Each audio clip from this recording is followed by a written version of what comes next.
Welcome back to Next Gen Investing. It's time to discuss the latest in the state of the current housing market, which has been a difficult one to enter if you are a first-time home buyer. So now joining us is Francis Katzen, the founder of the Katzen team at Douglas Elliman Real Estate. So thank you so much for being with us today, Francis.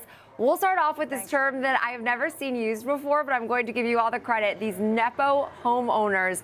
What does that mean, and why is this making the housing market, or I guess contributing to the turbulence that is already the first-time home buyer market?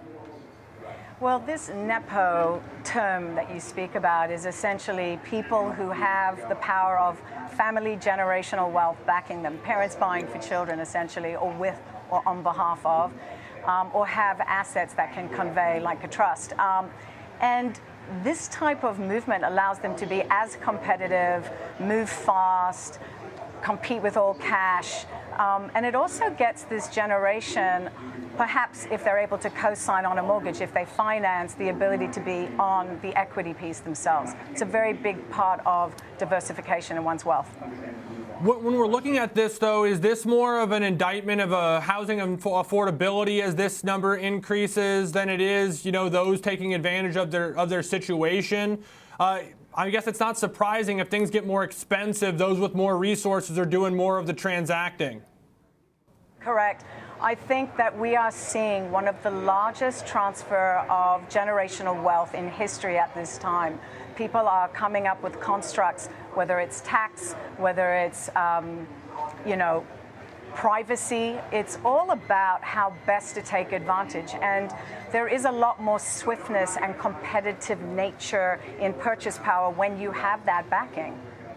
100%. And so as far as, right now, overall, what we're seeing for these various transactions, is this I'm sure this is a trend that's only expected to further continue as housing does remain fairly difficult to enter. So right now, with the average buyer of a new-time home aging, does this then paint a picture for further complications down the road? As right now we're reeling from the boomer generation staying in their homes longer. What does this have as far as long-term implications?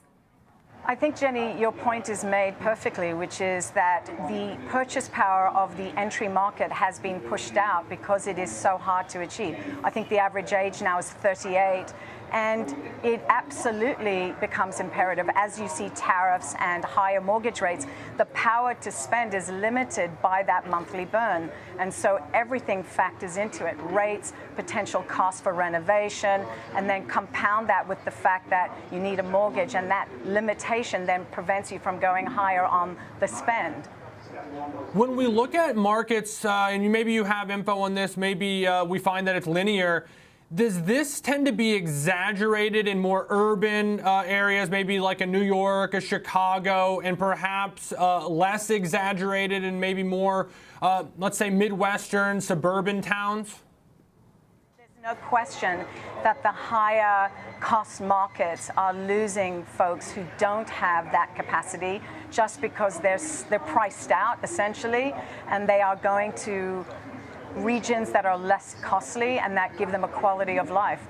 Absolutely. So as far as, right now, these various trends we see in housing, the longevity is staying in your first home, or right now the first-time home buyer market and some of these single-family homes.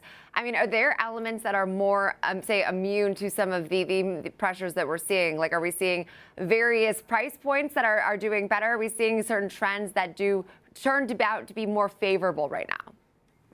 I definitely think that the entry market was the most impacted by the rate changes and tariff discussion. And I think if you don't have transgenerational wealth supporting it, it makes it very challenging.